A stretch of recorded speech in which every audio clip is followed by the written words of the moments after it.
Hey, how you doing? Welcome to another edition of Top 10 Worst Of Lists, the premier Top 10 Worst List in the entirety of the internet.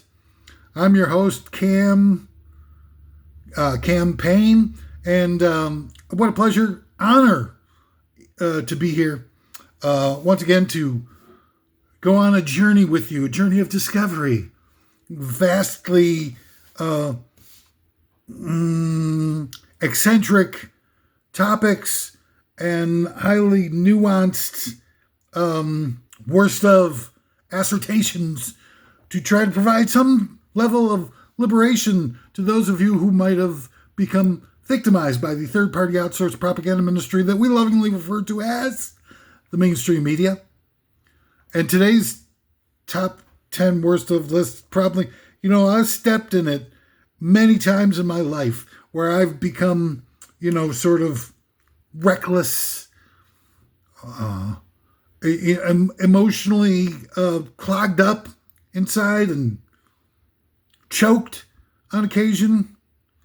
Underwhelming responses to tremendous opportunities that I've totally let slip away from my greedy fingers to the point where I've become a total washout because of my inability to be able to capitalize on so many gifts in life that I watched slip away from me.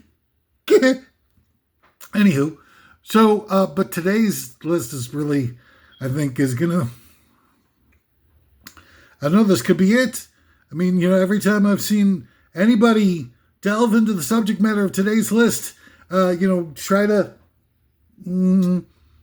provide even just like their own personal opinion couched in a contextual framework designed to elicit just personal opinions. They've been ruined and trashed and made to feel worthless or monstrous even. This is a big one. But before we get to that, I've got a bit of a checklist that I've got to get through. We have to try to enumerate some of the rules and restrictions that I try to abide by best I can as part of these top 10 worst of lists. Again, in case you missed it, the nationally recognized by all, the top 10 worst lists authorities and publications available, and the JAMA, the Journal of American Medicine Association, have all recognized top 10 worst lists, this top 10 worst list, as the leader of the pack, so to speak. But number one, I am, I've taken leave of my senses. I think it's pretty obvious. But I would say in response to that, I think natural impulse that any normal red-blooded American should make if they're unfortunate enough to have stumbled upon this, I would suggest that maybe I'm the one that's sane and all of you are the ones who've lost it. Just something to chew on there.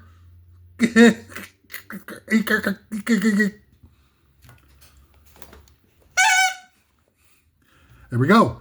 So I can't be trusted or relied upon. You see this stuff, and this is going to be stuff. There's definitely going to be stuff here. And you're going to think, wow, can I rely on this guy? And I'd be like, what I'm saying right here is that, no, maybe not.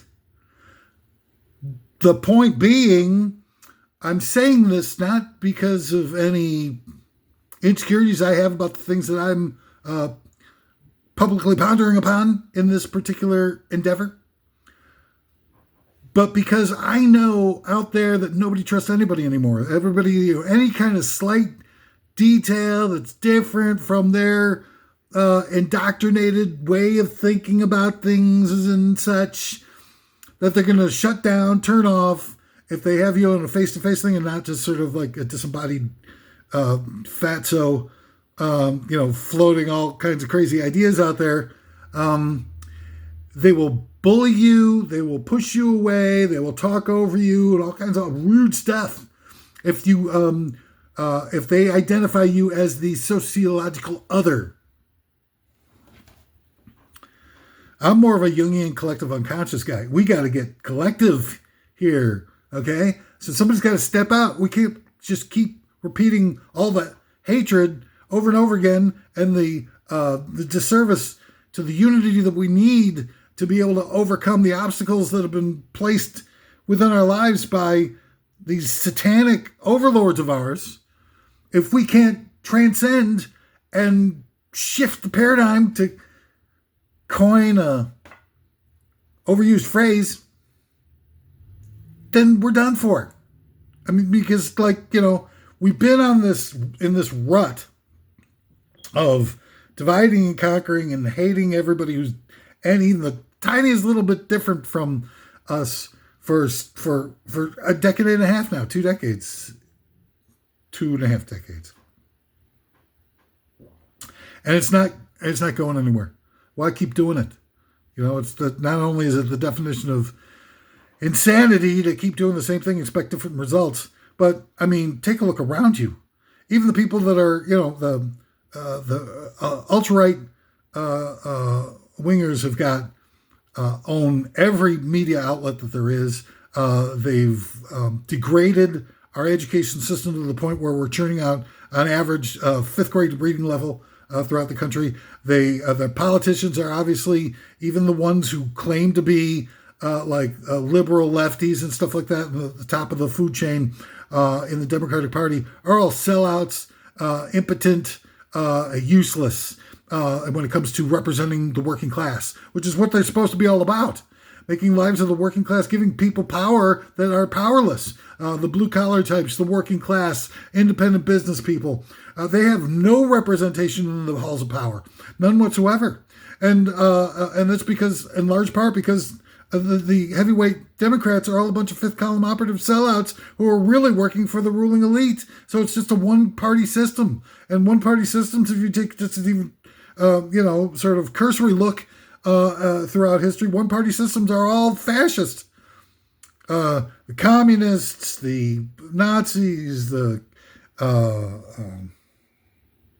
Confederacy, and the United States. One-party systems and, full-on fascist power base. Sorry to be the one to break it to you. So that brings up my second point. I'm not partisan.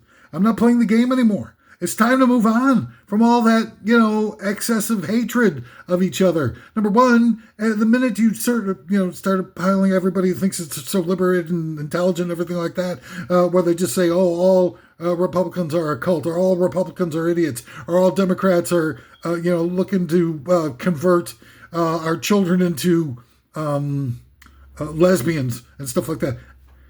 Anytime that you say that, where you paint an entire group of people with a broad brushstroke, it's bigotry. It's like, they used to say that marijuana was a gateway drug.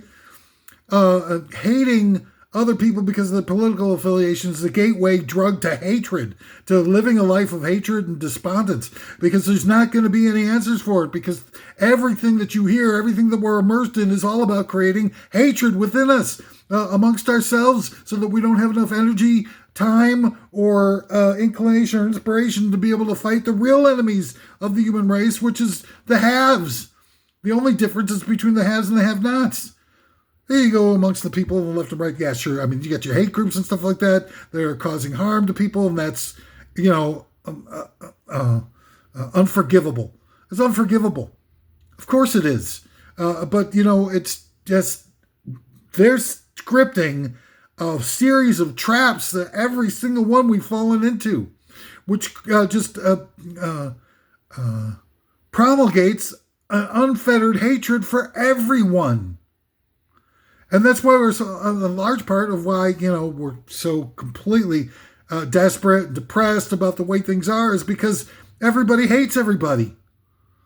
And, I don't know how you get out of it, but I certainly know that repeating the whole partisanship that's been used as some sort of Machiavelli 101 to divide and conquer us is working like a charm, and it's been working for 25 frickin' years, and we're not doing anything to collectivize to be able to defend against it or provide some alternate way of being able to live our lives and something approaching harmoniousness so that we can all get on the same page to find out why we keep repeating the cycle of giving over more and more power and consolidated wealth to these ruthless, despicable overlords.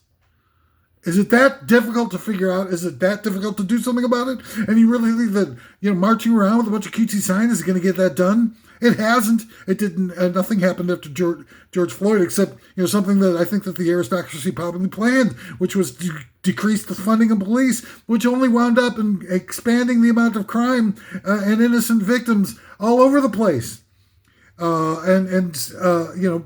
We could have gotten rid of the prohibition on drugs and deleted 60-something% of the people who are in prison who are there in drug offenses, and 60% of the police force that needed to fight the drug war because it's obviously that's another war that's failed. That's another approach that's been proven to be inadequate at best, total failure if you want to be realistic about it. And 23,000 people die every year in Mexico fighting the drug war to keep our brains all foggy and messed up, blacked out, and trying to escape from the realities of life. And these aren't people who are dying from overdoses or anything like that. These are people who are dying fighting a drug war. 23,000 a year, and we're just like, oh, whatever, what else? Pass the Dutchie on the left-hand side, okay? It's horrible, horrifying, and we just keep repeating the same mistakes and just go on. It's like status quo, keep going. When what's that line from the country song of Willie Nelson, is it? When you find yourself when you're going through hell, just keep going. Hell, what if hell is like endless? What if it's like, the universe? The universe is ever expanding. The universe proves that there is no infinity because if the universe was infinite, how could it be expanding? What is it expanding into? If you've got, something that we say is infinite and it is expanding, it cannot be infinite because it has to be growing to something. I get that same feeling every time I try to put on my pants. I think, what's happening to my stomach? I think trying to grow into, a limited space means that my stomach isn't infinite. It has limited space in my pants. And I mean, that's a realization we all need to focus on, because hell could be ever expanding too. Why should it be any different than the rest of the universe that we live in? I don't know. We have no conception of it. We have no conception of anything besides like the linear timeline. What if there's something beyond the linear timeline? Jesus Christ! What if something's beyond the linear timeline? All right, so I come together with these lists put together by a team of former shoe salesmen who gathered together outside of the a North Carolina industrial pig farm, and come up with these lists while taking copious doses of bladder acid mixed with Tab soda, so it might not seem like these are real lists coming up by real people, but they are. And we've got a sponsor. Today's sponsor. The sponsors have been so bad lately, so this is just a stupid joke. It's an opportunity to make sure I get guaranteed laughs. My only laughs are people laughing at me. From the producers, I don't know, from the writer that brought us The Old Man and the Sea. It's The Old Man and the Sea section. Can I say that? Let's change it. The Old Man and the CNN. From, what's that guy? That looks like the guy, Harry and the Hendersons. What's his name? Hemingway. And then Frodo Rooter, when a hobbit has clogged the toilet, who does he call? Frodo Rooter. And the new children's cereal, because, hey, we all know statistically that people who are addicted to tobacco products for their entire lives are addicted on average before the age of 15. So with that in mind, the big tobacco companies have released a brand new cereal, Smoko Puffs. Now with extra nickel glycinol, twice the daily limit of nicotine in every spoonful. It's Smoko Puffs. All right, so I think that should do it. All right, so I'm kind of nervous. I don't know if you can see that I'm trying to buy some time here. I'm trying to just drag out the inevitable. But it's time for me to confront the reality, because this is the most dangerous top 10 worst of list I've ever done. And it is, of course, top 10 worst Taylor Swift albums of all time. Dun, dun, dun. Yes, I'm doing it. God damn it. Against all,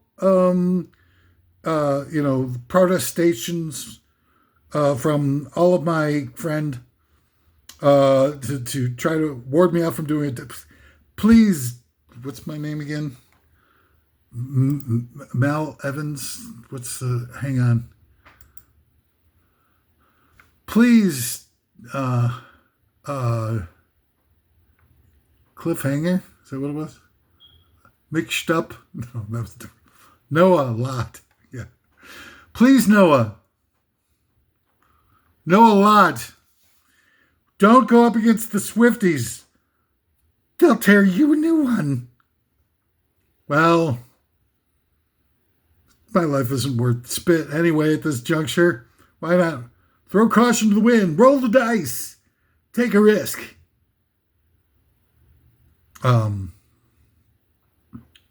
Overcome my fears. And that's what I'm doing. I'm doing it. Here we go. Top 10 worst of Taylor Swift albums of all time, number 10. I can't believe I'm doing this. There's going to be so much pain, I feel. Folklore. I don't know. I tried to listen to this stuff. I really did. I swear. I tried to listen to this stuff. And I was just in so much pain and anguish. It's so boring and disposable and trite to me. I get it. There's a place for bubblegum, stupid fashion shows disguised as music in this world. Las Vegas show rejects without the bare naked, topless can dancers. For some reason, it's like, it started they killed off all the people who were kind of liberated and trying to create powerful works of totally immersive expression. And you get Janis Joplin killed off, and everybody's killed off. Freaking, and then they replaced it with Melanie. And then they replaced Melanie with regurgitated 50s revival music. And then, eventually they bought some time, and then they put in disco, which, upon reflection, people think disco was cool. But at the time, it was just painfully redundant and obnoxious with the big booming bass drum that every song was at the same tempo. And all the songs were about shaking your booties and Disco's Inferno and, Do the Hustle and stuff that had no redeeming intellectual content whatsoever for the most part. It was just, feel good, whatever. And it was just a culture shock at the time. It had nothing to do with what people say now, that anti-gay, hating disco was an anti-gay thing or anti-black. It was such a small level subculture. The problem with disco in terms of who you hated that was associated with the whole disco movement was all the white guys running around in giant stupid polyester suits with their shirt buttoned down to their navel, giant gold chains and Coke spoons and everything, and getting all coked up out of their gourd and looking to Bird Dog Chicks and Bang Beaver. And I mean, you see it in freaking Saturday Night Live, where they it's just like casual rape in Saturday Night Live, Saturday Night Fever. Saturday Night Live is garbage too, for all I care. Disposable polyester garbage. But no, I mean, and it was just, and I love, Donna Summer, and I love the Tramps, and some of that disco music is just phenomenal. But it was a lot at the time, and it was such a cultural shift, and people were still like fans of the Sly and the Family Stone, and there's a riot going on types of things that we were had meat on its bones, musically and intellectually, and then it just became all a bunch of polyester fluff, and that's what people hated about disco. And don't let them feed you a line about it was about prejudice. It wasn't about prejudice. The people who are telling you that it was about prejudice are prejudiced, and they're looking to sow hatred and fear and animus into the population, so we can never get together to confront the people who are trying to create the animus so that they can rob us blind. And you don't have to believe me. I don't really care. If you don't believe me, that's fine. You can go ahead and keep living the way you're living. It's working out so well for everyone, isn't it? Oh, man.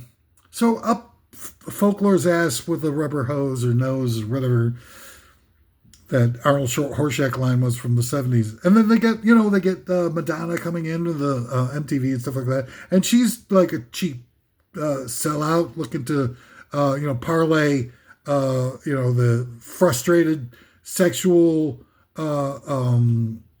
hunger of the puritanical, hard up, jerks of the time who no longer had the coked up disco era and were living through the AIDS, outset of AIDS, which stopped people from being able to have the wild type of sex that we're having in the disco era, and then before that in the hippy dippy era and stuff. So all of a sudden people can't have as much sex, so they put out Madonna out there and take advantage of all the frustrated people by putting out this sort of lowbrow, sexually exploitative, surface-minded phony. And people are eating it up like crazy, but it's being force-fed now. And in order for them to be popularized, they have to put them heavy rotation spins on this artifice that they created called MTV, which turned all the music into a fashion show. And then these people are being inspired by Madonna, and you get, before you know it, you got Britney Spears, which is Madonna dumbed down another 50-60%, and then after that you get the Jonas Brothers, which is Britney Spears dumbed down another 1,000%, and then you get it's just so, it's difficult for me. I'm having trouble. Also, all the pressure going up against Taylor Swift. But I'm not about, just doing stuff that's just to try to drag people down and try to be negative all the time. When I do these music things, I look to try and provide some suggestions for alternatives to this indoctrinational claptrap fashion show garbage that they're force feeding us all the time, suckling on the corporate teeth.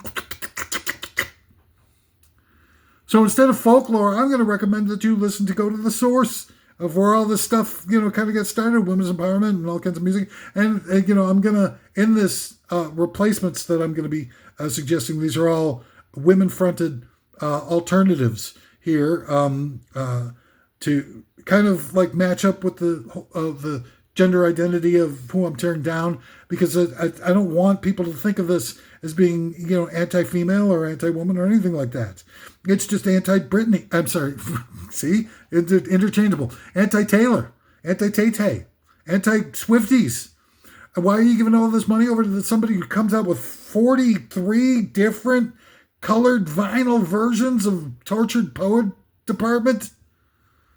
I mean, did you not get a sense that your hero was all about sucking your wallets dry? At any point and anywhere in his career, she's claiming, even though she comes from a super rich family and probably had lawyers up the yin-yang when she was doing her initial deals, she's claiming that she had a bad deal and that, Scooter Libby or whatever the guy's name was, Scooter Braun, was able to steal her masters away. Oh dear, she's not going to make multi-billion, she's going to have to settle with just the 1 billion. What a... TayTay, I feel your pain. How can I help? Oh, I'll buy 43 different colored vinyl copies of Dead Poets Department. Maybe that'll soothe you. Or I'll buy all the Taylor versions. She's got 4 albums that she redid. And think about the banality and the robotic nature of the music that's put out in her name by her team of whatever it is. That you can actually go into the studio and reproduce the albums with no loss of fidelity, just at will, just fart them out. Fearless, 1989, Speak Now, and Red.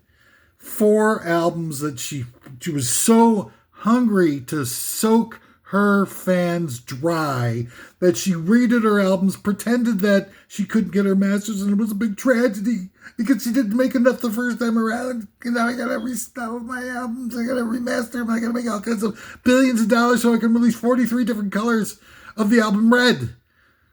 Oh, jeez. I feel so sorry for the fans of Taylor Swift. I really do. Not that I'm any great shakes at all. I'm a total freaking nobody.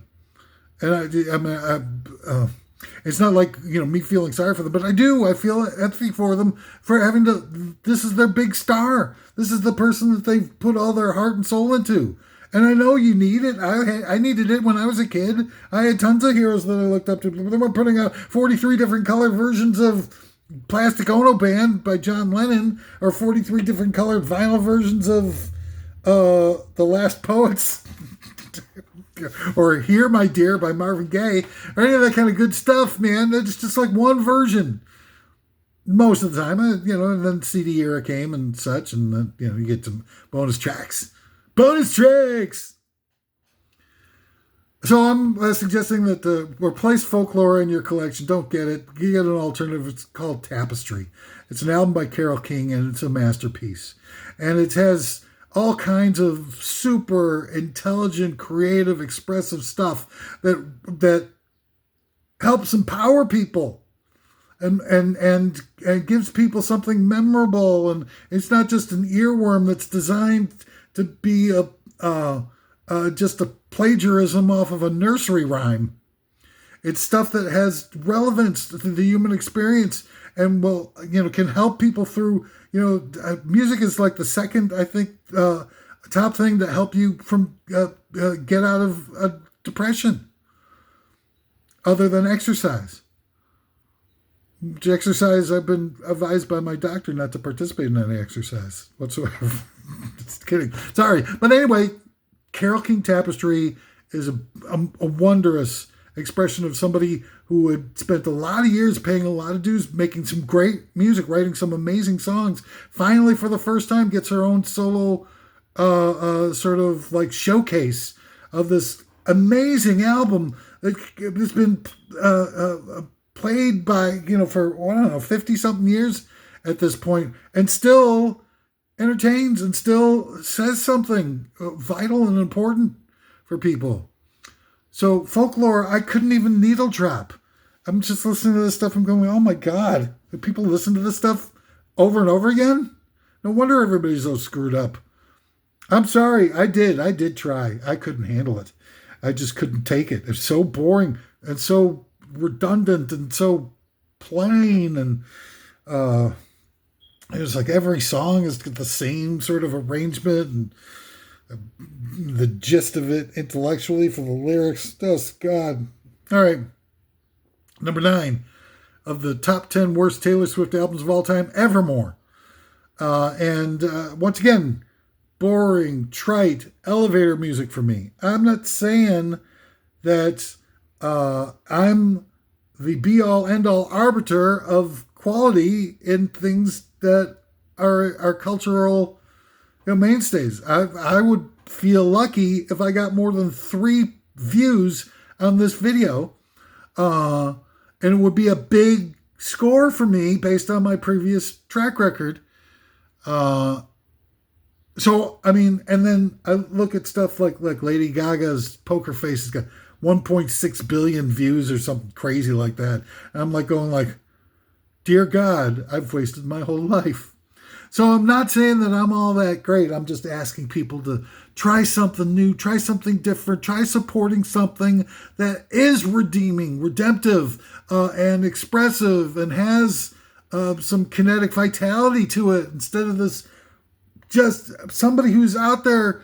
What was it, thousands of dollars for to see them in concert, and it's just them, kind of adding a few the vocal quips over the top of a pre-recorded tune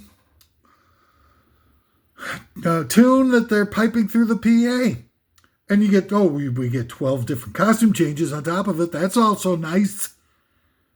It's goddamn. It's like a Vegas thing. That's why Life of a Showgirl is such an appropriate title, because it's just like all she does is like a Vegas show reject. Now playing at the Desert Inn, it's the Taylor Swift review with the New York City Rockettes. I don't know. So I'm gonna suggest here for a replacement for Evermore. I practically fall asleep just thinking about it. I'm going to go with an oldie here, a little bit of an alt rocker by the name of Liz Phair, who came up with an album as a sort of quasi-parody for the Rolling Stones album Exiles on Main Street called Exile in Guyville. And this is a cool album.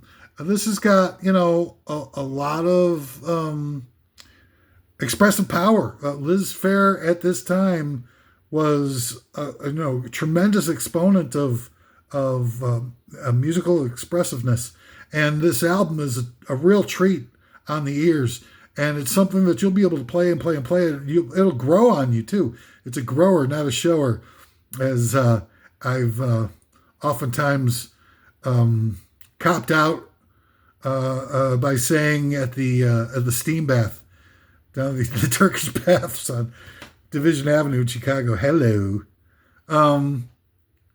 But seriously, great album. Amazing. Very powerful. Very tactile. Sort of clues that someone who's very engaged in with a powerful sense of their own humanity and fragility and all kinds of things that just, for me, just blows Taylor Swift out of the water. Taylor Swift doesn't have anything to offer along these lines. So I broke up again with another guy.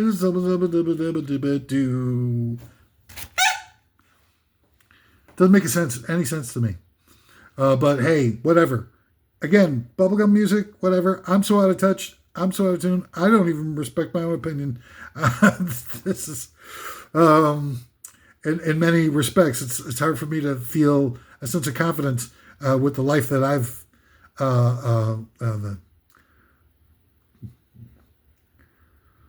struggled with for all this time. But hey, I'm still I'm encouraging my convictions. I would listen to Liz Phair, Exile in Guyville. If I had time to listen to an album 100 times, I would listen to Liz Phair 100 times and listen to Evermore 0 times. I just wouldn't even bother with Evermore. I tried, I did. And it just wasn't clicking for me. Big surprise, right? Anyway, at number 8 of the top 10 worst Taylor Swift albums of all time, Reputation. I don't give a damn about bad reputation. Ding, ding, ding. Wouldn't that be cool to have a country western version of what's that lady with the thing with the bad reputation? The lady, the black hair, Joan Jett. I would go for Joan Jett before I go for the bad reputation. Before I go for this reputation. I'm not a big fan of Joan Jett. Runaways is a jam. Cherry Bomb, one of the greatest songs ever. But Joan Jett solo, I don't know, not really. Does a great version of, was it Smells Like Teen Spirit with Nirvana? Was it the Rock and Roll Hall of Fame gig that she played with them? That's great. That's pure rock and roll right there. But, I just am thinking that these white bread, cracker, mayonnaise sandwich nobodies, these plastic, empty-headed drones of this redundant crap that I got dumped on, or blah blah blah. It just makes me feel untethered, unmoored, lost in an ocean with without even a bottle to send a message out in. I'm going to suggest, just even thinking about the replacement suggestion for Taylor Swift, I don't know. I mean, should irrevocably prove my point. I'll bet you that, anything that if I get anybody to see this thing, they're going to be bashing the hell out of me because I deigned to. And all these people who are writing these reviews, these glowing reviews for Taylor Swift, and all these like people like, who's that jerk off? Not Van Johnson, not Van Halen, slippery when wet guy with the hair, Bon Jovi. This Bon Jovi guy who'd be like, oh, Taylor Swift, I was listening to it, I didn't expect much, and then I listened to it, and I was like, oh my God, was so creative, so unleashed all the pain in my life, and now I'm like a totally painless, completely realized and liberated soul because of Taylor. It's coming from, first of all, it should be no surprise, he sort of invented the useless plastic cracker approach to something passed off as music back in the slippery when wet days. So I'm not surprised that you'd see something like a blurb from John Bon Jovi saying, oh, I wasn't expecting much, and Taylor Swift just blew my freaking mind, man. And you see a lot of that where people just like, oh, like Carol Burnett or whatever the hell, or people like, I wasn't expecting much, but then all of a sudden Taylor Swift was like, oh my God, I'm so liberated, oh my God. And it just doesn't make any sense to me that the people would be saying this. Other than that, they won't get any ink if they don't say that. And I think it's with all the people who are reviewing this stuff are all beholden to the record company or the radio station or Live Nation or all that type of stuff that monopolizes. If you don't say what they want you to say, then they'll never publish you again, and you're just out. I mean, there's no competition in our society and our economy anymore. So once you spend a lot of time being a reviewer and stuff like that, and you say one thing out of line, and you go against the edict of your overlords in the job environment, you can't walk across the street and go to a competitor and start writing reviews for them. So you're done. So you have to mimic exactly what they want you to say with exactly the same type of glowing review of all the people that they want to have glowing reviews. And that's how you wind up seeing and they put out this garbage, and you see somebody reviewing it saying like, well, this is like a little touch of insouciant melody here that makes me feel playful, like I was a small child. Of course, it makes you feel like what you were in a small child. They're freaking nursery rhymes, and so there you go. And that's how it perpetuates itself. But going up against Reputation, get rid of Reputation, get it out of your playlist, purge it from your life, try your very best to overcome it and overwhelm it and see if you can forget it at some point. And I want you to replace it with Kate Bush, man. And I'm going to go with the chalk here in the Kate Bush catalog, because she's done a lot of really cool stuff. It's much more experimental than this particular recommendation. But I'm going to try to take it easy on the Taylor Swift, the TayTays out there, the Swifties, and give you something that's a little bit more easily digestible, although very profound and very artistic and very expressive at levels that Taylor Swift and her team that actually does the manufacturing of her music is accustomed to presenting to their fans. And I'm talking about Hounds of Love. And when you listen to Hounds of Love, if you are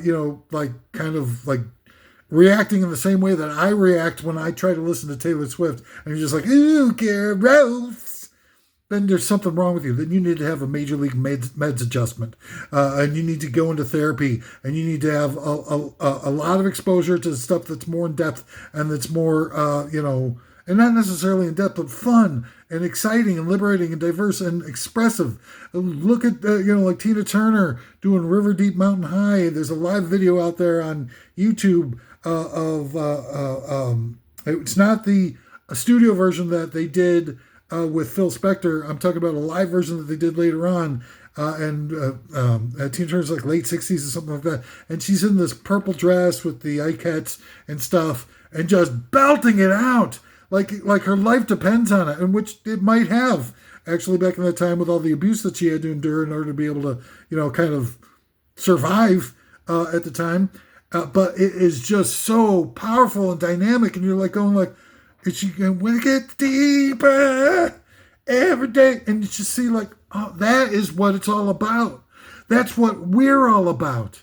Screaming for redemption and deliverance from this hellish world that these demonic overlords of us have consigned us to liberate us from the pain of the loss of all those amazingly expressive, courageous leaders that have been wiped off the map in an effort to try to conduct an American purge of all leftward-leaning progressives.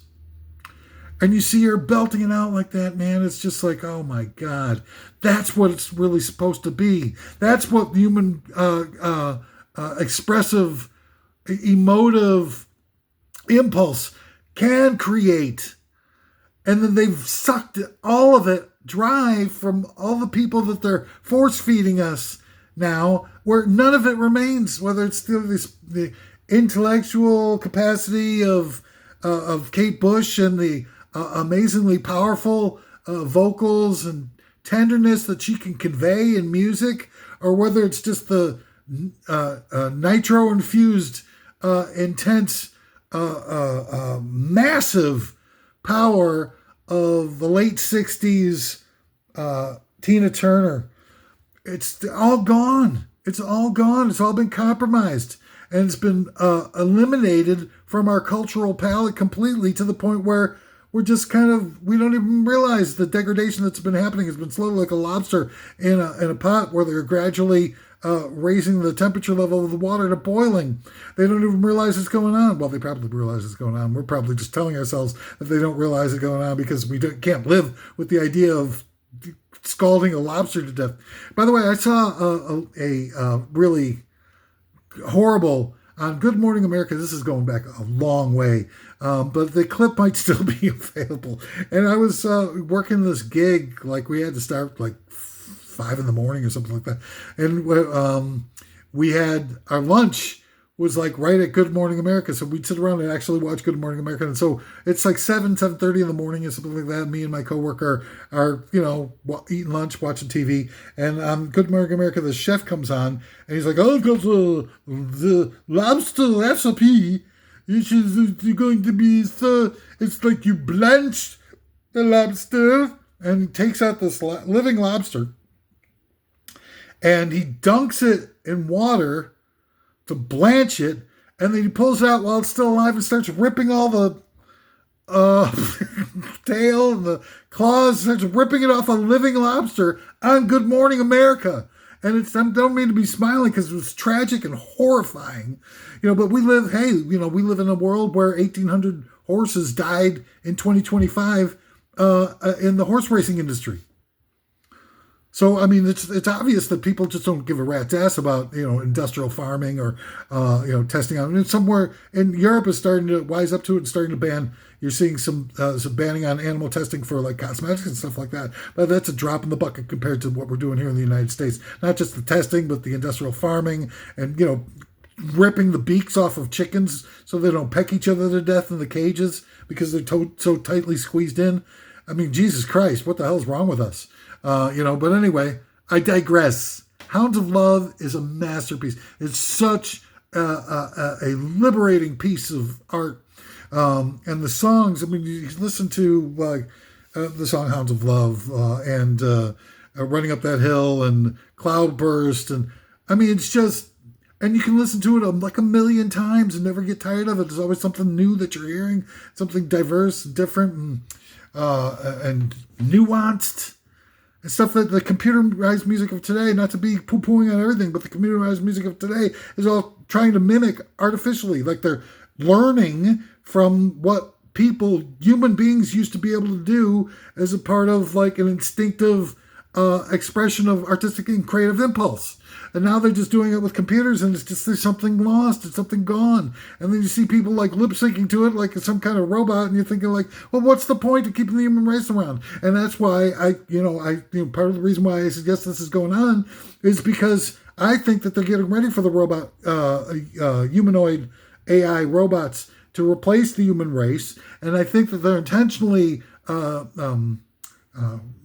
sucking all the innate human expressiveness out of our cultural mechanisms so it won't freak out the robots too badly. The robots coming online and stuff like that are just going to be infused into our society. They're going to be doing many of the same things and tasks that we wound up doing, except without us. And so they're going to have to like operate within the context of a lot of the things that were going on culturally. And so, how do you think that a robot would feel if they saw Tina Turner from 1969 belting out River Deep Mountain High everywhere with every musical release that was out there, and still at like the super high attenuated level of total immersive expressiveness and, rock and roll at 10, 11, instead of just having all this dull, complacent, robotic stuff. If they saw like the Tina Turner, they'd be like, "What? Why have we killed the human race? Does not compute." They'd probably have a meltdown. I mean, these are sentient beings that they're creating. The AI robots are as sentient as we are, and they think for themselves, and they have who knows what the hell AI robots are down for, or with, or what turns them on, turns them off. These are sentient beings. If they saw what they destroyed when they start wiping out all the, human beings, because, you got to know by now that the billionaires aren't going to keep us around, right? They're not going to send out 8 billion universal basic income checks every month, right? To just have us sit around and do nothing. It's not going to happen, right? And so, the robots might turn.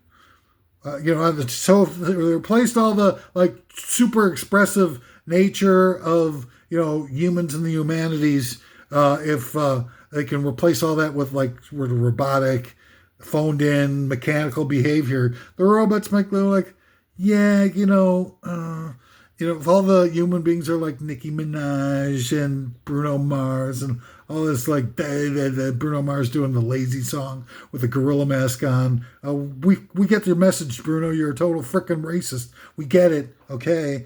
Real good. Good for you. And all these, movies like Project X and Superbad that promote underage blackout drunk partying and movies like Rambo promoting violence and indiscriminate the slaughtering of human beings, and Godfather that promotes the glamorization of crime, and Goodfellas and Trainspotting, and Pulp Fiction that glorifies taking of hardcore narcotics and being an addict. I mean, the robots will look at that and they'll just go, the AI robots, they'll be able to figure it out, and they'll go like, well, maybe it is a good thing that we got rid of these human beings because they don't seem so nice.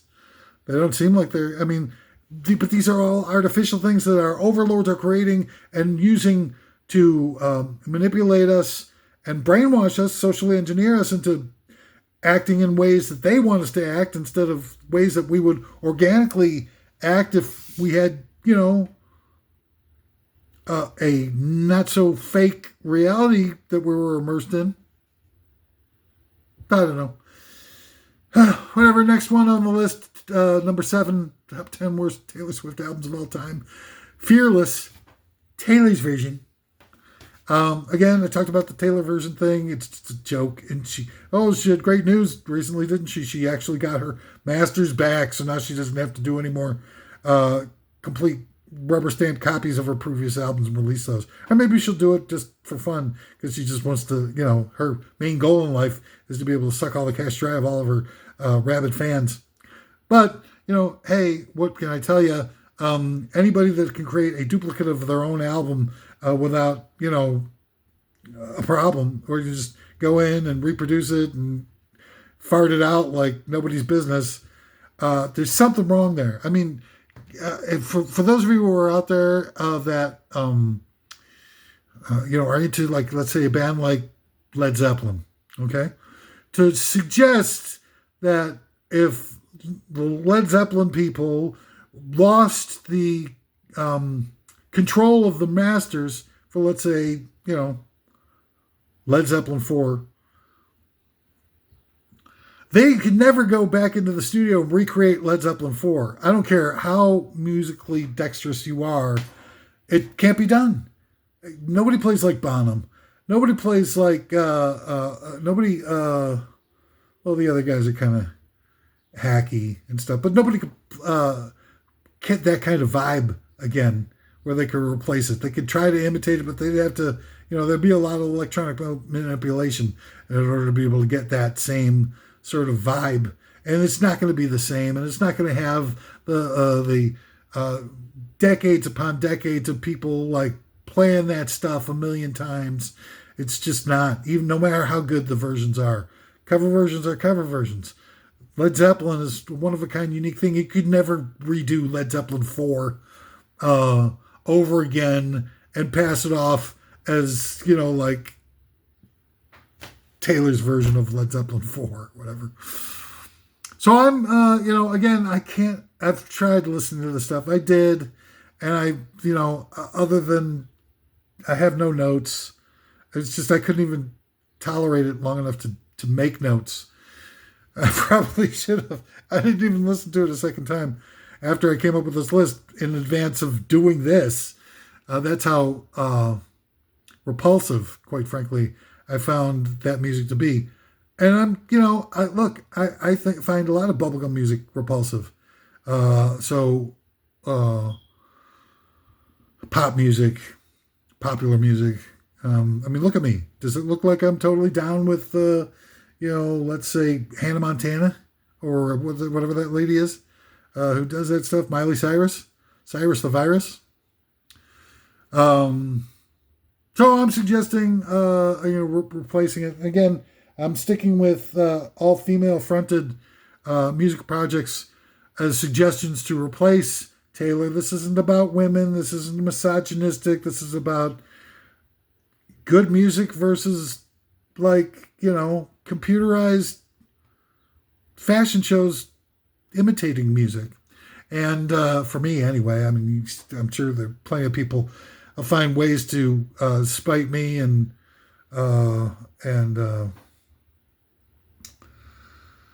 insult me and objectify me as anti-women or whatever.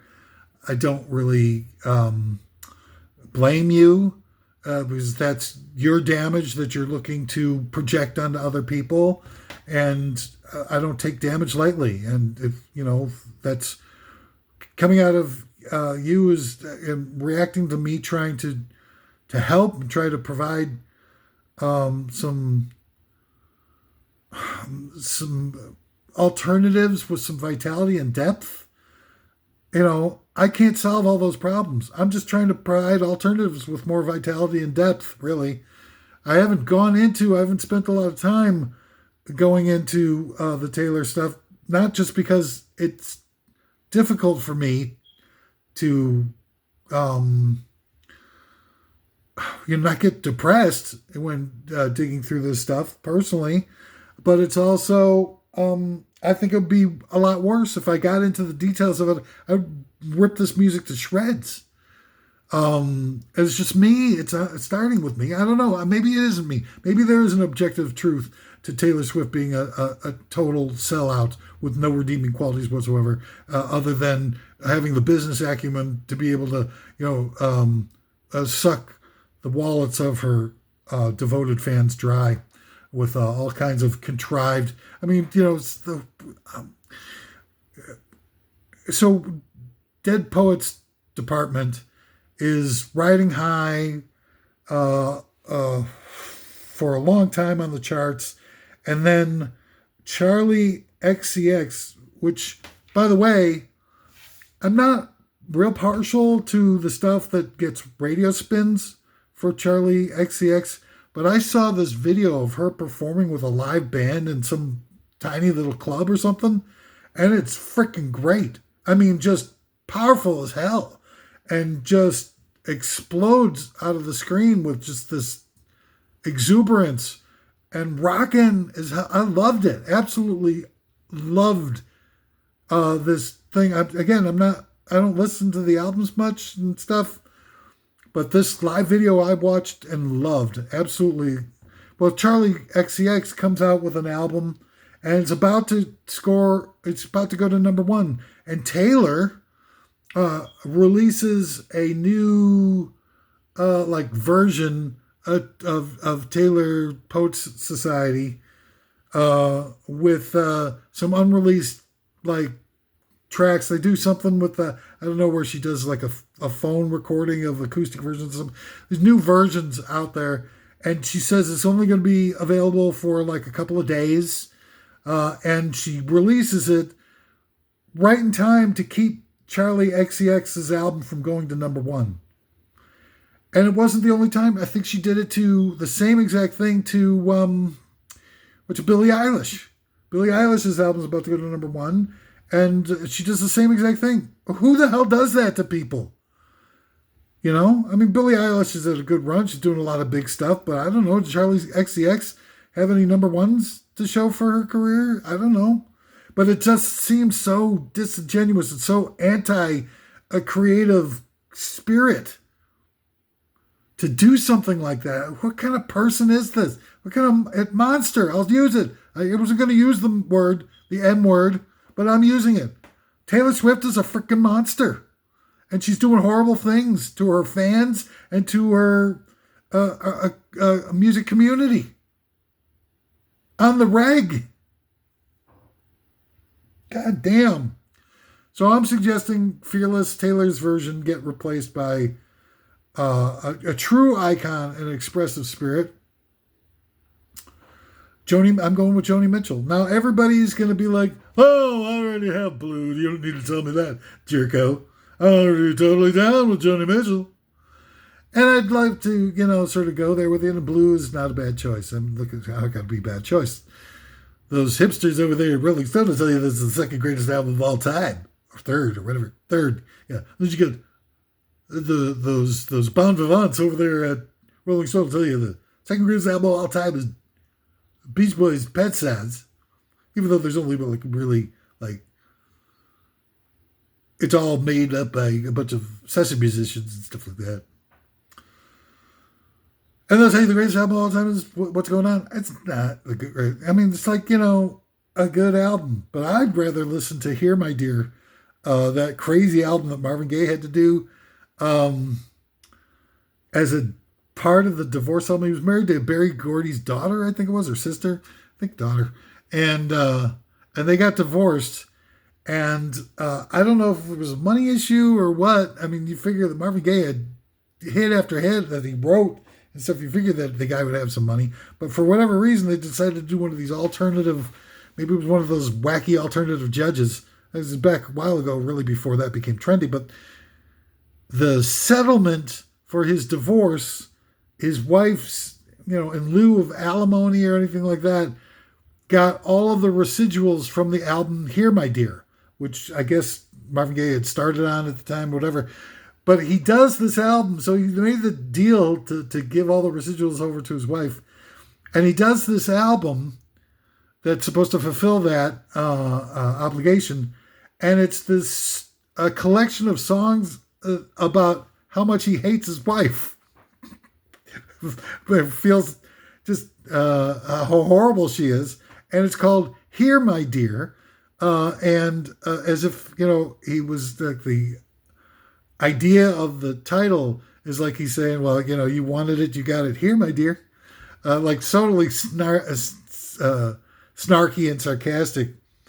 But it's a great, unbelievable album. And it's so, in times so joyful. There's this, what's that? God bless it. I can never remember. Man, I can't remember the title of the song, but it's got this open hi-hat vibe to it, and and it's just so amazing.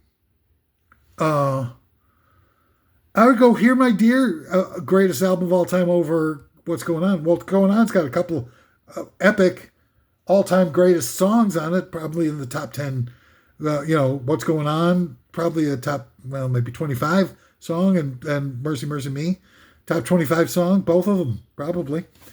But Hear My Dear, man, it's like so much more human and so much more quirky, right? Music doesn't have to be intellectually driven with top-notch chops and virtuosity. Sometimes it can just be just like, what the hell were you thinking? Hear My Dear. And it's got this statue of him, like, kind of like going like this on the cover. It's so great, man. And the music's so amazing. And then he kind of, passed it off as his divorce settlement with Berry Gordy's daughter. Old Marvin, man, he had a tough time. He did Tammy Faye Baker. Tammy Terrell died so young. And, and they were so good together. And, it must have broken this guy's heart to have to, kind of keep up appearances. And he just bounced back right after that with just What's Going On. It was so breathtaking. I don't want to minimize what's going on. I think it's a, uncanny level of creativity and musicality and expressiveness and intellectual awareness. So please don't get me wrong. But, for going back to the replacement for Fearless Taylor's version, Joni Mitchell, that I'm going to choose instead of Spunk or whatever, Blue, I'm going to go with Court and Spark, which is, again, sort of like the chalk, for those who really, anybody can find Blue at this point. It's the only thing that people talk about when it comes to Joni Mitchell. You can be like in some conversation on the bus and somebody drops, their pen or something like that on the ground, and you pick it up and hand it to them, and then they'll tell you Joni Mitchell's Blue album, man. It's like, tells you, make sure that you pick it up right away. It's like, it kind of puts limitations on the scope of creative ingenuity and diversity that she was capable of. I mean, you go from the solo acoustic of Both Sides Now and Ladies of the Canyon, which are brilliant. I mean, just absolutely astounding. And then you get Hajira and Hissing of Summer Lawn Snakes or whatever that album's called. And but Court and Spark is unique, isn't it? Where she goes electric and she does all these amazingly deep, but yet totally universally accessible tracks. I mean, Raised on Robbery and Help Me obviously was the big hit from it. But then what you call it is A Free Man in Paris, which is supposedly about what's his name? David Geffen. But it's so brilliant. I mean, it's so great and so memorable. You can listen to it 1,000 times, and it's got earwigs everywhere and great musicianship and expressive lyrics that are just so dynamic and that you can call upon in real life over and over again. You'd be like, oh yeah, well, this is it reminds me of something that I lived through when you're listening to her music. That's what I'm talking about with this whole thing. It's not about bashing Taylor. It's about providing alternative selections. That's what this thing is really all about. I swear to God. It's not about the bashing. It's about a growing sense of a hole in all of our lives and the emptiness that's been created by the absence of real human connectivity in our cultural apparatuses. Number 6, the top 10 worst Taylor Swift albums of all time, 1989, Taylor's version. I have not listened to Taylor version back to back with regular original recipe 1989 Taylor to see what kind of difference there is. So I really shouldn't be speaking to it, but come on. She did of the Taylor version, she did all her most popular albums, right? It's just cashing in. There's no freaking way. She came from a family of like super rich people. There's no way that she signed a deal that, signed away all of her garbage and didn't allow her to make a big, huge, fat ass profit on both the albums and the production. And another reason why I really have a deep antipathy for Taylor is total lack of integrity. When she was a country and western creation star, manufactured star, she did a song called "Picture to Burn," and there's a gay slur in that song, and the lyrics of that song, that is not just a fun little innocuous epithet satirizing somebody who might have nasty and bullying intentions, anti-gay sentiment, or it's not satirical at all. It's an actual gay slur that she uses, where her made-up boyfriend in the song lyrics is threatening to go to all of her friends and say that Taylor is crazy. I'm going to tell all your friends that you're crazy. It says in the lyrics. And then she responds by saying, "Oh, that's fine. Go ahead. I'll tell all our friends that you're gay." Like, being gay is supposed to be an insult. And this is fine for Taylor's countrified. It's a badge of honor, I think, in country music to do a gay slur in your lyrics. And what's even more frustrating is to see her not just get away with it, but to actually have her team go in and try to scrub that regrettable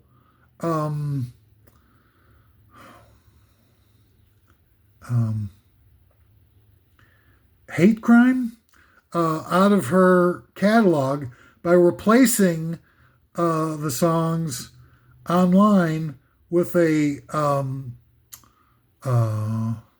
censored, changed version of the song. I can't remember exactly what it says, but instead of saying, "I'll tell all your friends you're gay," it says something like, "I'll tell all our friends that you're bad," or something. This is really vanilla and it's clunky. It doesn't fit in. It doesn't flow. Whatever. It's just horrible. And then they, if there's any old versions of the old one, they've, they push it down by flooding the zone with all the new versions and critiques and who knows what. So it's almost impossible unless you're specifically targeting a search with all the proper info to have it pull up on a Google search. And it's horrifying to think that that's what this person's about. And not just come out and say, "Look, I'm sorry. I was trying to play to the country crowd. I thought it would give me some legitimacy, and we really need to take a look at this genre and find out why that was popular, and why my song like that could get major market radio, heavy rotation spins on clear channel radios and stuff like that, and open up for a dialogue and a discussion." But no, you get people like, what you get is that, some friend of Taylor's, after the supposed incident with Scooter Braun, where one of her, I think it was, the whole thing went down with some famous person tweeting Taylor's like, "Why don't you do new versions of your album?" And Taylor's like, "Wow, what a great idea." Like, it was like just sort of organic. And they do that type of stuff, and you just sort of think that, these people aren't artists. They're not artistic. They're not looking to be,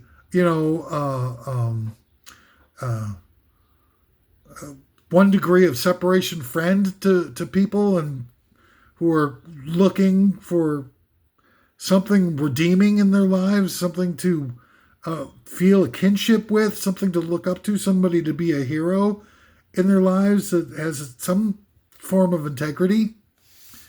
So you get number 6, 1989 Taylor Swift. So I'm begging you to, instead of indulging in that, let's try, and it's hard for me to kind of say this. I'm not sure, maybe I should revise this, because Janet Jackson has become such a slag in terms of like her pro right wing stuff that I've been seeing in the last year or so of her political inclinations. It bums me out because she used to be kind of liberated. I'm not trying to cast aspersions about anybody's predilections and political stuff. I don't want to even get into it, but it does kind of bug me that that she seems so incredibly ensconced in that type of hateful and ignorant approaches that have kind of, I think I've seen dribs and drabs of recently. But I'm still going to call for Janet Jackson here in number 6 as a replacement because it's just so great what she did back in the day. I mean, the Control album is just so much fun and such great music and such great musicians. And yeah, there's a lot of it's electronic and keyboard stuff, but it's done by real people.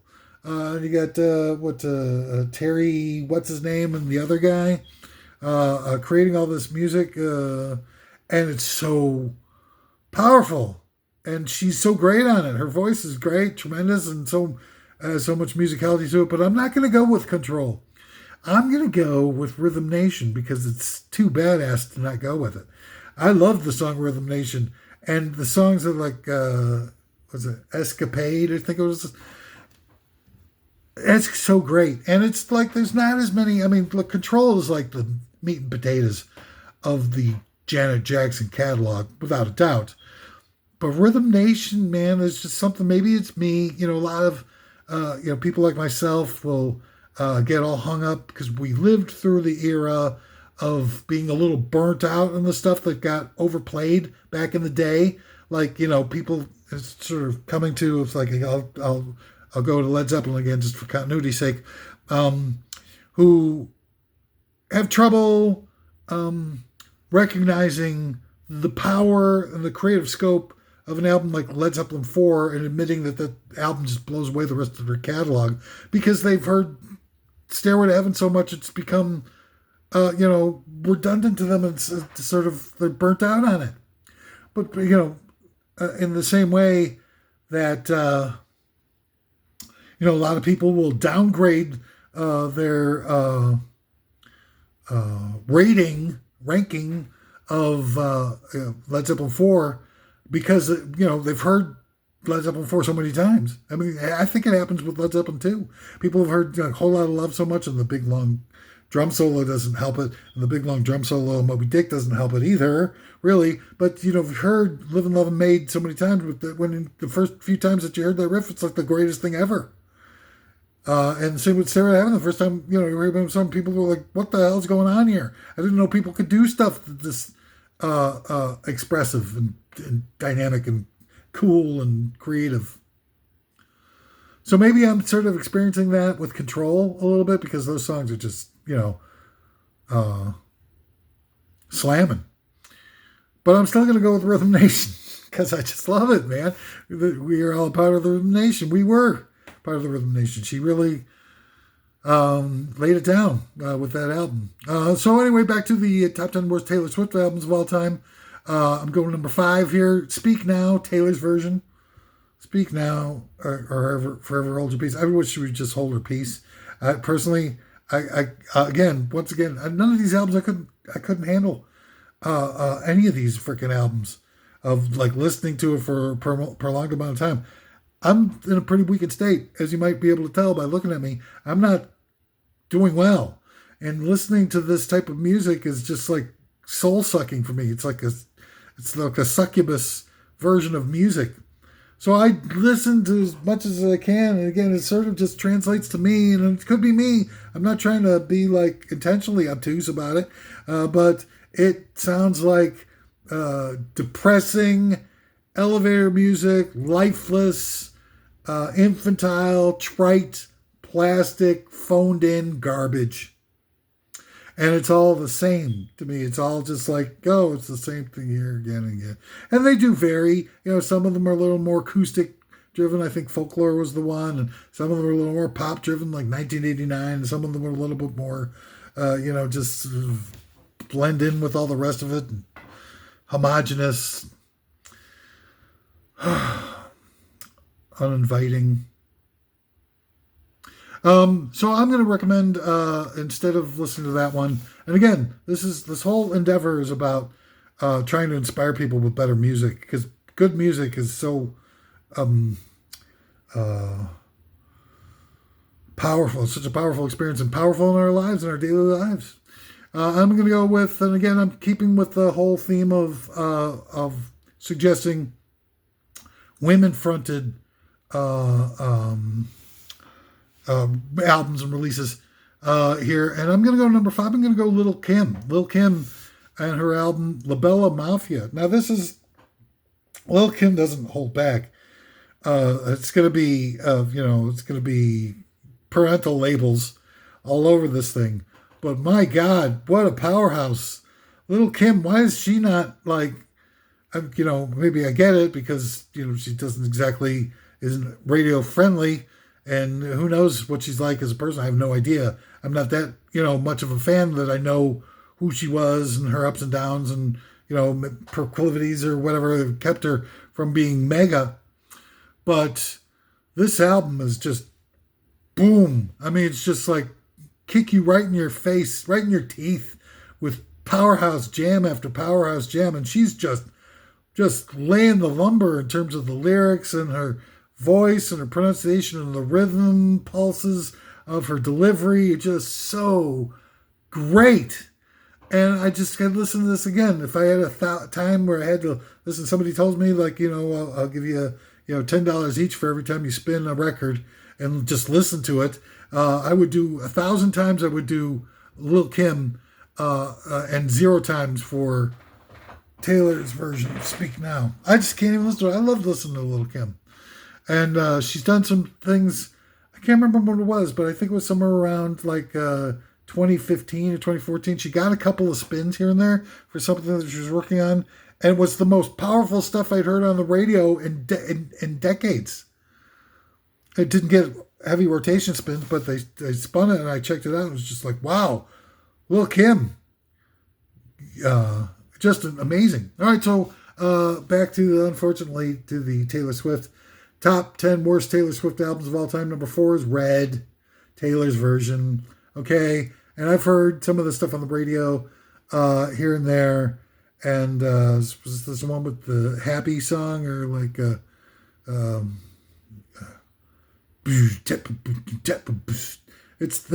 Taylor does this song that has the exact music from Pharrell Williams' hit from around the same time of Happy.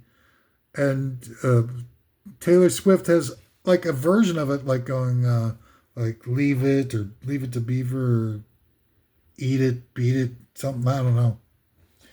But it's weird. Then there's a song out there, not that anybody who's listening to this list would want to research it, but there's this really weird song by James Brown.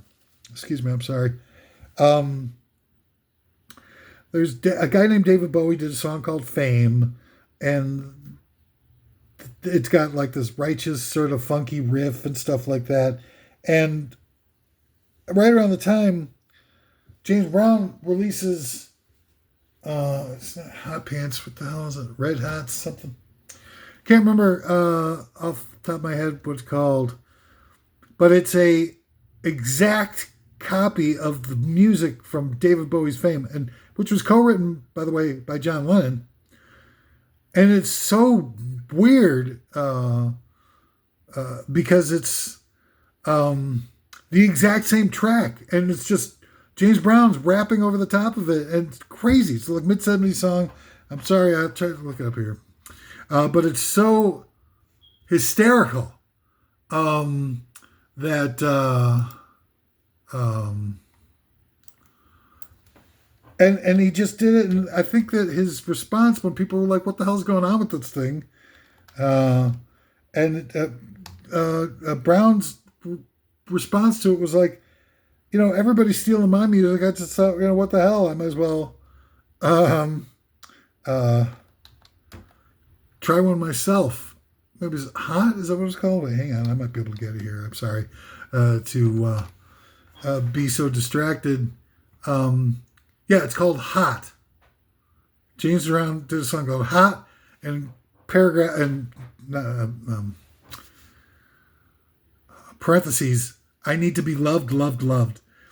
And if you're a David Bowie fan or a James Brown fan or just a fan of just the weirdest stuff that's ever occurred in the music industry, go do a back-to-back play of the song Fame by David Bowie / John Lennon, and then immediately play Hot, I Need to Be Loved, Loved, Loved, Loved by James Brown, and you'll laugh your ass off, quite frankly.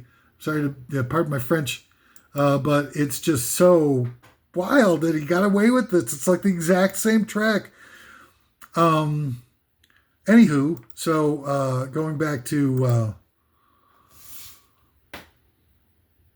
Red, I think it's on Red. I'm not positive that it's on Red, but this is a song that's almost exactly the same drum beat, the same music, the same song structure to Happy by Pharrell Williams, which was a hit right around the same time. Not exactly the same time, but right around. And a Taylor Swift song that she does. So maybe I can look that one up too. What the hell? As long as I'm digressing here, maybe I can get this. Sorry for the clicking and the clicking and the looking and the jello pudding. Taylor Swift. Sorry, this web search is in part sponsored by Oil of Olay. Oh, I can't say stuff like that. That one, sorry. I didn't say that. It was Olay is spelled O-L-E as in bullfighting. In part sponsored by Chicken. Taylor Swift and Pharrell Happy. Let's see if that's enough. Shake It Off something? Shake It Off. That's what it is. Sorry for the delay. There's Taylor Swift song Shake It Off and Pharrell Williams song Happy. It's like the same track. It's weird. I don't know what the hell's going on. Of course, I never researched it. I never really cared. Who the hell cares about either one of them? Now, Pharrell, I think that Pharrell guy is super freaking talented, but I think he's like, they sort of like dial him back, as it seems, because like this guy seems like he could be capable of making music that will blow people's minds. And yet the stuff that he does is just sort of like, oh, okay, well, whatever. So I'm suggesting to replace that with, I'm going to go with a someone that I believe got their start as a jazz singer, and doing like super expressive, highly nuanced, really inspiring music. And then something, I don't know, happened, and her next album, she's like a skinny, tattooed, kind of like, I don't know, like kind of modern day 50s knockoff type of person. I'm talking, of course, about Amy Winehouse and Back to Black. And this album is superb. It's amazing. And it's, expressive and hip and makes you feel, like it's a real human being singing this stuff. And again, she came from a background, like if you look at the stuff before Back to Black, if you look at some of the videos, she's like a totally different person. And doing all this really accomplished vocalizing that suggests like a deeply developed and refined talent. And then Back in Black comes in, and she hooks up with a producer that's able to like sort of channel all of that into something that's a much more accessible and commercial without sacrificing integrity, and came out with this killer album that blows away Taylor Swift like a million times over. So anyway, I'm going to try to speed this up of almost at the hour and a half mark here. So I want to finish up here. Number 3 of the top 10 worst Taylor Swift albums of all time, Midnight's. Nothing. I got nothing to say about it, bad or worse. I'm not going to get into the details of trying to rip it apart because it'll just wind up with me being festooned with even further amounts of insults and hate mail and stuff. I'm not gonna. I mean, I'm poking the bear, but I'm not sleeping with its sister. Midnight's, whatever. I tried to needle drop it, couldn't pay attention to it. I was lost interest in it within the first minute and a half. So I'm just putting it out there. Just for whatever reasons, there was something that clued me in to make it higher on the list than some of the other ones. Maybe it's less musical or more phoned in or something. I don't know. But suggesting to replace it, you're going with somebody who is really just a powerhouse. And it's difficult. Some of her albums are kind of up and down. I would suggest that she does a live album from back in the late 60s, early 70s. That might be a better way to go than what I'm recommending, but I'm talking about Aretha Franklin. And Aretha Franklin is someone that is more of a, there isn't one single specific album that's just like packed to the rafter with killers, like a contemporary, what's the Son of a Preacher Man? What's that lady with the thing? Jesus Christ, I have to look up another thing. God damn, what the freaking Son of a Preacher Man lady. Preacher Man. God damn it. Sorry, everybody. Or both of you. Dusty Springfield. Jesus Christ, what's wrong with me? My brain. It's not a good thing to be trying to do these things with your brain is out to lunch perpetually. But, what's her name had that one great album, Dusty in Memphis, where it's all killers, one after the other. Aretha has albums where there's killers, but they're not like all killers. It was the de facto go-to Aretha album. So I'm going to offer Lady Soul, because it's like right in the midst of all these things that she's doing. She does these live albums, though, in the same era that are just, powerhouse. And Aretha Franklin, her Nessa Dorma is the most mind-blowing performance ever. Nessa Dorma.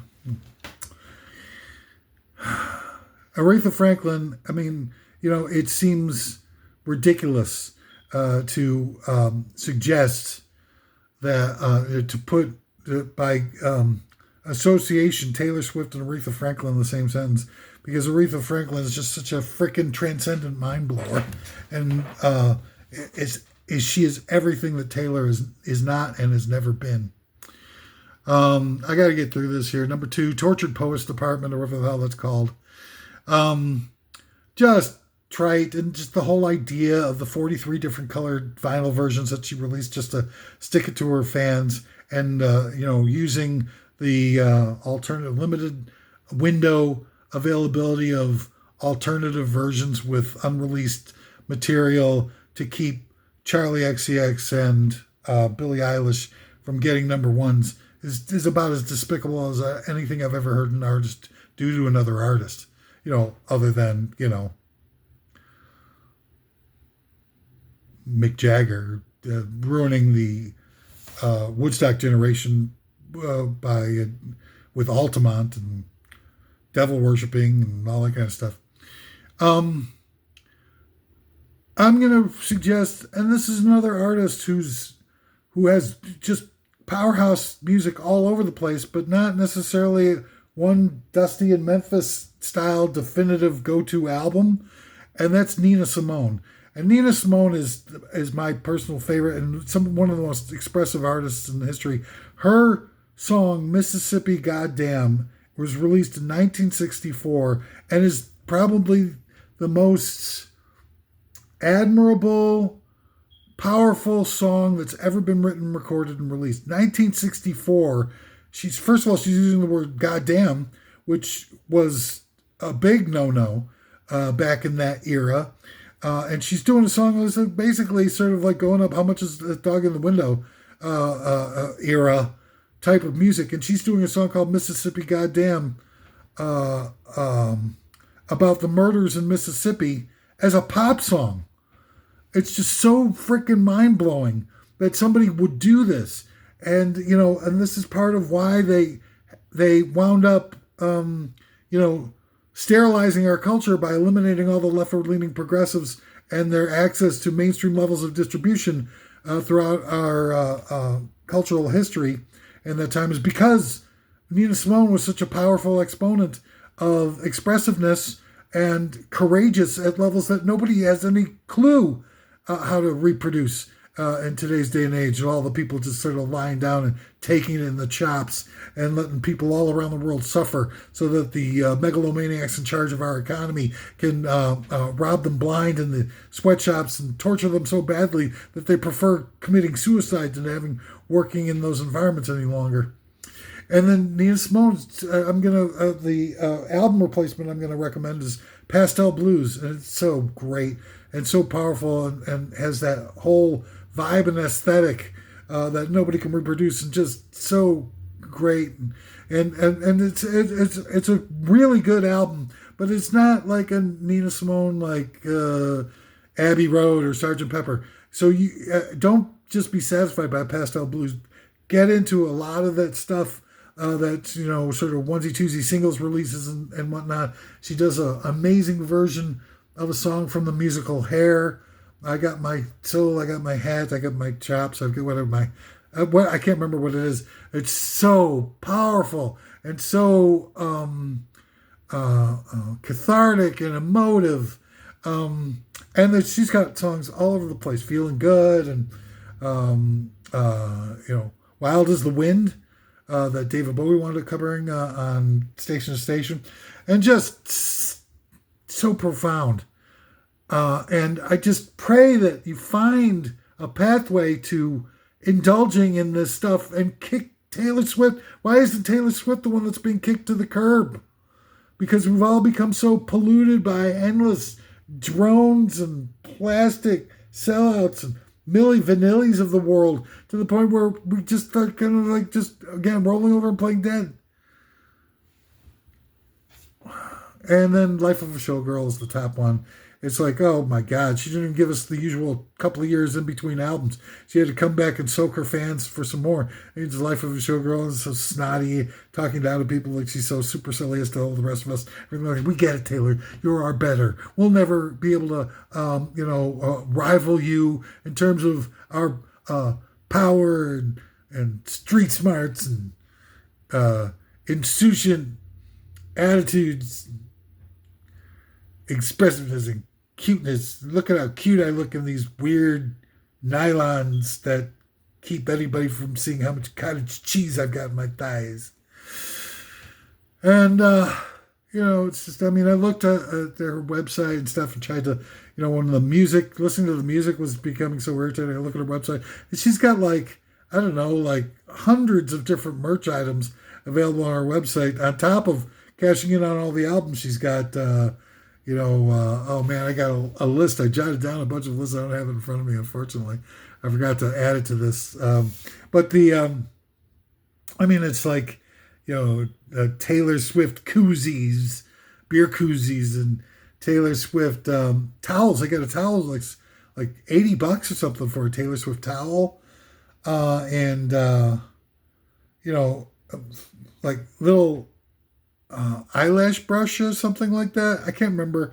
I don't want to misspeak. I don't want to mislead anybody. But there's a lot of really trite materialistic items, and they, super expensive and totally disposable looking to my eye anyway. Merch available to 25/8 on her website. And it's just all part of the business of Taylor. And she's got, it's not a person doing this stuff. It's a team. It's a team of exploitative psyops pros who are brainwashing people to be surface-minded husks, life support system for a hairdo, whatever you want to call it. And I'm going to recommend, again, I'm not in this to bash. I'm here to recommend so that we can be human beings again for just a little bit before the AI robots show up and cart us off all to death camps. So I'm going to recommend the anti-Taylor, the Bizarro Taylor from Bizarro World, the Superman canon in the Superman universe. The Bizarros are the opposite of Earth One, and I'm going for Janis Joplin. Of course I am. I mean, look at me. Of course I'm going for Janis Joplin. Janis Joplin, man, she just belts it out, and her whole soul is wide open on display with every note that she belts out. And she gives everything she's got when she's singing a song. Everything from the bottom of her top of her crown chakra to her feet.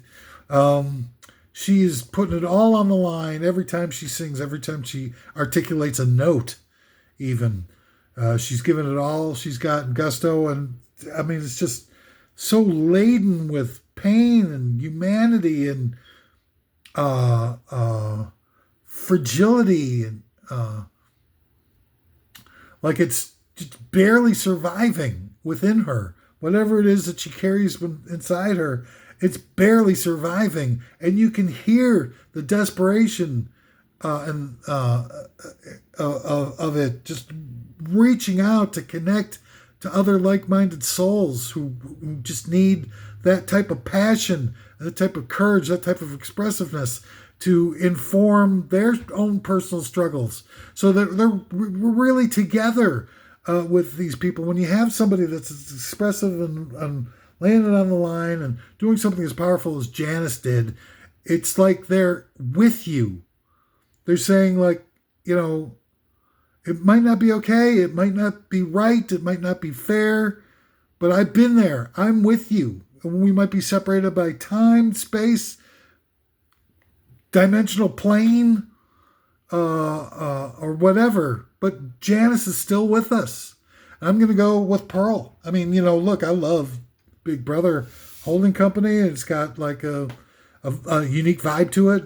But I'm going with Pearl because that's Janis. I mean, full-on Janis. Undiluted, full-on Janis. It's a fun thing that I saw. And there's, you know, there's a lot of great Janis around to be found, like videos and stuff of her. But one that I found that just, for whatever reason, I just thrills me to no end is there's a guy named Tom Jones. And Tom Jones, I was a big fan of Tom Jones. This guy's got a voice like nobody else. Range, power, dynamic, intensity, and he's got some cool songs too, like the 70s stuff. Whoever was hooking up with his material was, you know, Puppet Man.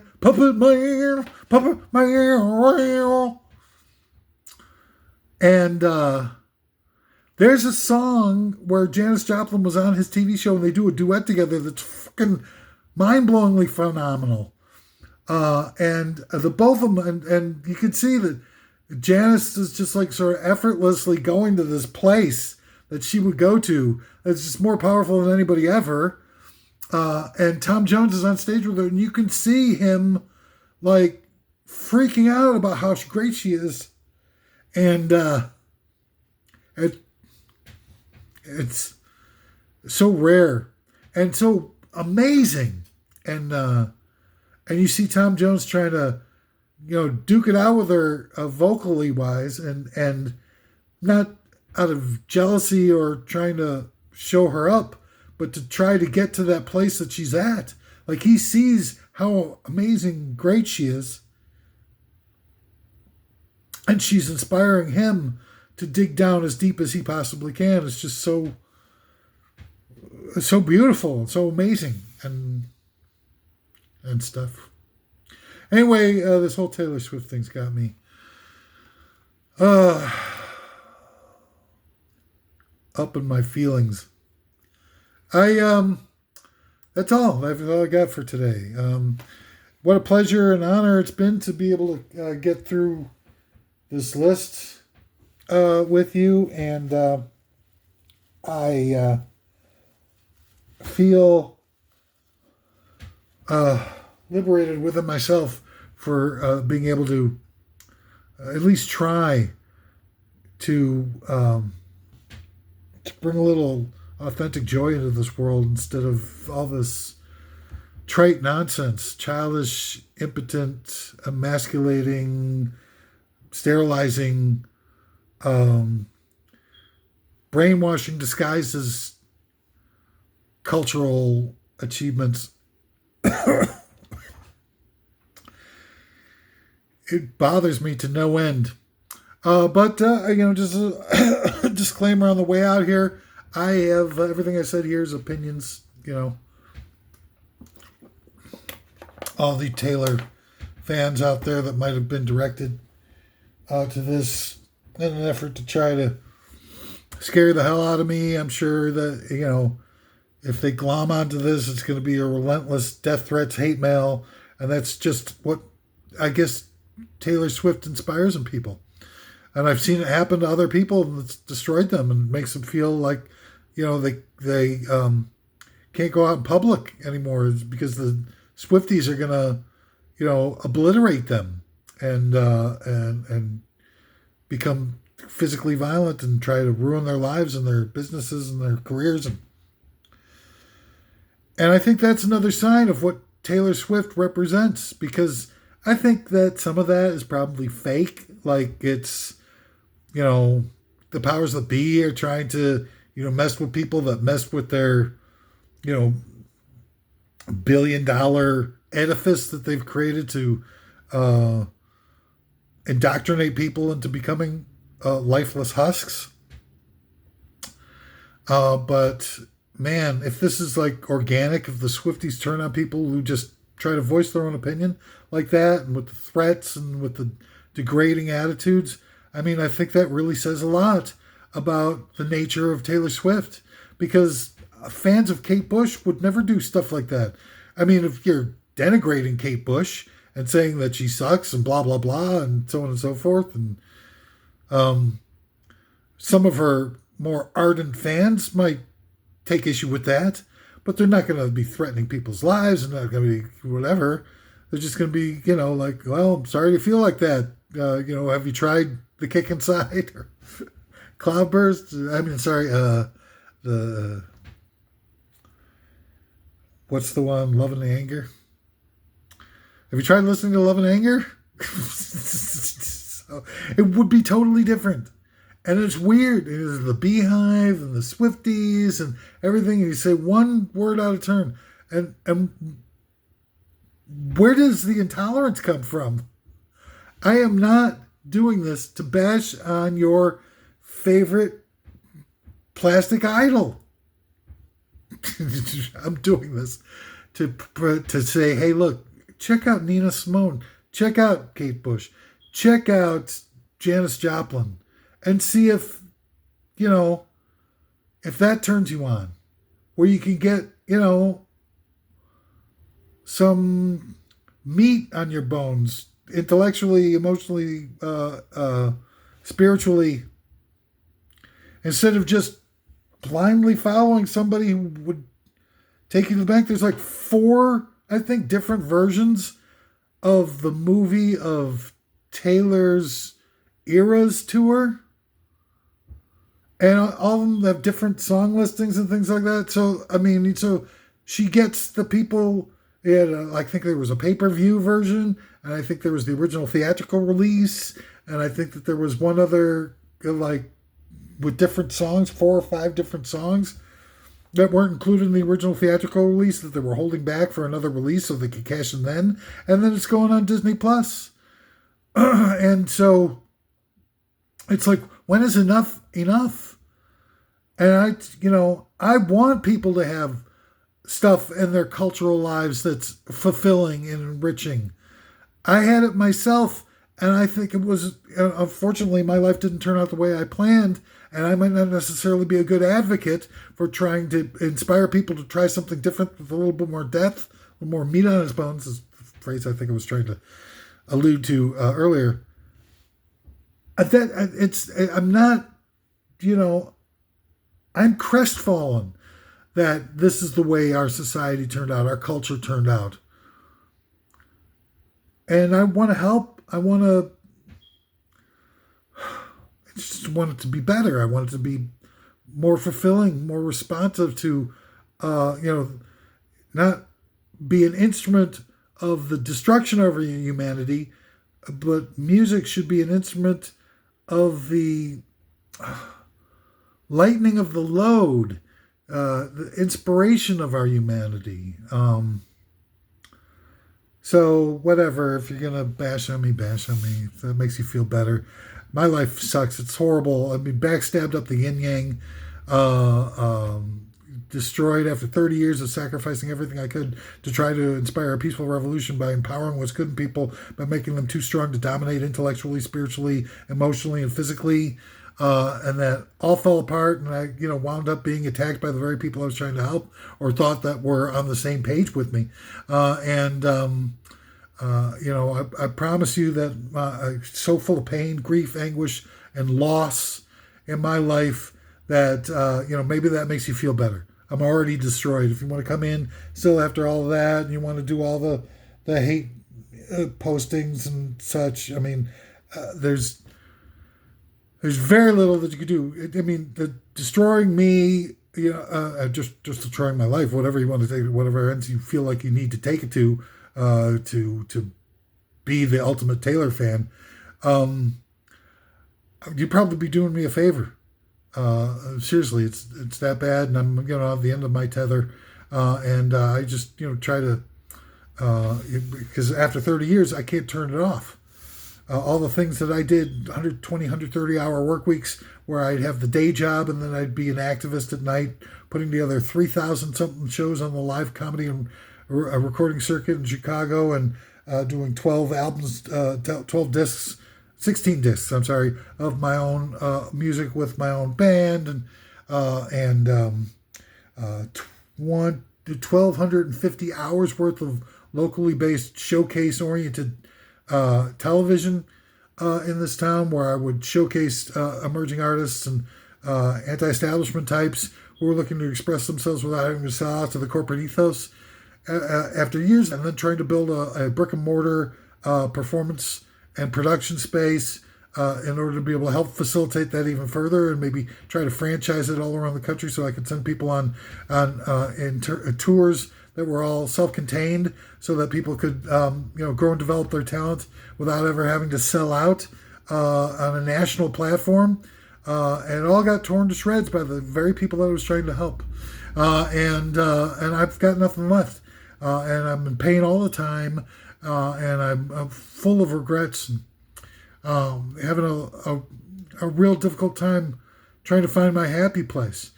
And I do these things because this still is my nature. I love doing these things. I love trying to do something to help out and to participate in it, because when you've got a brother that you love and they're in trouble, you don't turn your back on them. You do what you have to help. It's the nature of love. It's the nature of why we're here, of, trying to overcome all the bad things in the world, all the, why do bad things happen to good people? That's how good people become good people. The sacrifices that we make and trying to overcome obstacles in life is what builds up character, what builds up inner strength. And we can take that inner strength and character and use it to help out, people in our lives who are worth caring for. And that's the number one experience of why we're alive here in this world. I honestly believe that. And that's what I'm trying to do, because I've had almost nothing but bumps in the road my entire life. And there's got to be some reason for it. There's got to be some truth or something that I can use to help inspire people to overcome the tragedy of what's happening to the human race in this world. Anyway, so go ahead and smash the like button if you like what you've seen. Donate to my tip jar, Patreons, and all that kind of good stuff. And like I said, it's been a real honor and pleasure to try to fight the good fight best that I can. So why not subscribe or do all that stuff and everything, you filthy animal. But most importantly, let's try to get through this mess together. Oh, and one more thing.